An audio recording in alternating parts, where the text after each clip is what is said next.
Stove on பண்ணி ஒரு பாத்திரம் வச்சுக்கோங்க. பாத்திரம் நல்லா காஞ்சதும் நம்ம அதில் தேங்காய் எண்ணெய் ஊற்றிக்கலாங்க. இது வந்து ஒரு 20 ml அந்த அளவுக்கு ஊற்றிக்கிட்டால் போதுமானது. இதில் நான் இங்கே பார்க்கக்கூடிய இந்த மசாலா ஸ்பைசஸ் எல்லாத்தையுமே வந்து அந்த எண்ணெயிலே போட்டுருங்க. சோம்பு, ஏலக்காய், பட்டை, கிராம்பு, பிரிஞ்சி எல்லாம் போட்டுட்டு புரிஞ்சு வந்ததும் இதில் நம்ம ஆல்ரெடி நறுக்கி வச்சுருக்கக்கூடிய 3 வெங்காயத்தை நம்ம சேர்த்துக்கலாம். குவான்டிட்டிக்கு ஏற்ற மாதிரி வெங்காயத்தை அட்ஜஸ்ட் பண்ணிக்கோங்க. வெங்காயம் நல்லா வந்து பார்த்திங்கன்னா உங்களுக்கு ஓரளவுக்கு கண்ணாடி பக்குவத்துக்கு வந்த உடனே நம்ம இதை நல்லா வதங்க விட்டுடலாம். இப்போ நல்லா வதங்கினோடனே பச்சை மிளகா வந்து காரத்துக்கு ஏற்ற மாதிரி, ஏன்னா கம்ப்ளீட்டாக மிளகா போட போகிறதில்ல, நம்ம மிளகாத்தூள் எதுவும் ஃபுல்லாக பச்சை மிளகாவே வரப்போகுது. கூடவே வந்து பார்த்திங்கன்னா கருவேப்பிலை கொஞ்சமாக சேர்த்துக்கோங்க. இஞ்சி பூண்டு பேஸ்ட்டும் சேர்த்துக்கோங்க. சேர்த்துட்டு எல்லாத்தையுமே வந்து நல்லா மிக்ஸ் பண்ணி விடுங்க. நம்மளுக்கு வெங்காயத்தை கூடவே நல்லாவே இந்த இஞ்சி பூண்டு பேஸ்ட் எல்லாமே நல்லா மிக்ஸ் ஆகி வரட்டும்.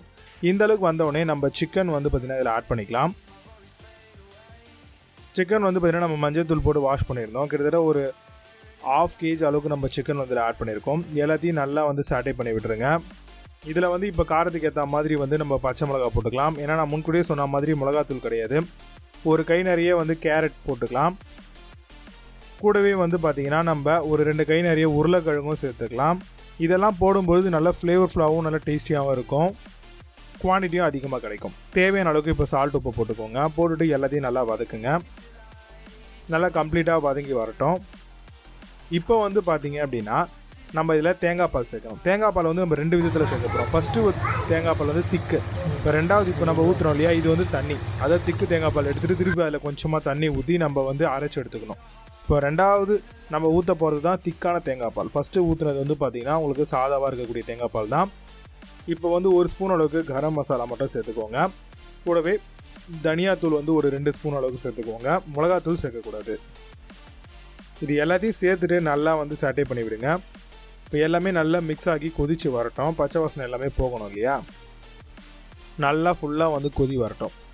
இந்த டைமில் வந்து பார்த்திங்கன்னா நம்ம கொஞ்சோண்டு தண்ணி ஊற்றி அதில் ஒரு 2 ஸ்பூன் அளவுக்கு கசகசாவும் ஒரு 6-7 பல் அளவுக்கு நம்ம முந்திரியும் சேர்த்துருக்கோம்.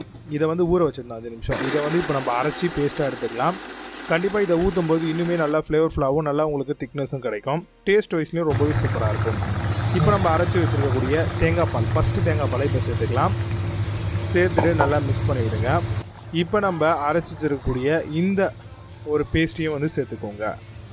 சேர்த்துட்டு எல்லாத்தையுமே வந்து நல்லா மிக்ஸ் பண்ணிவிட்டு கொத்தமல்லி ஒரு கை நிறைய எடுத்து சேர்த்துக்கோங்க. நல்லா ஃப்ளேவர்ஃபுல்லாகவும் வாசனையாகவும் இருக்கும். இப்போ வந்து பார்த்திங்க அப்படின்னா நல்லா கொதிச்சிட்ருக்கு.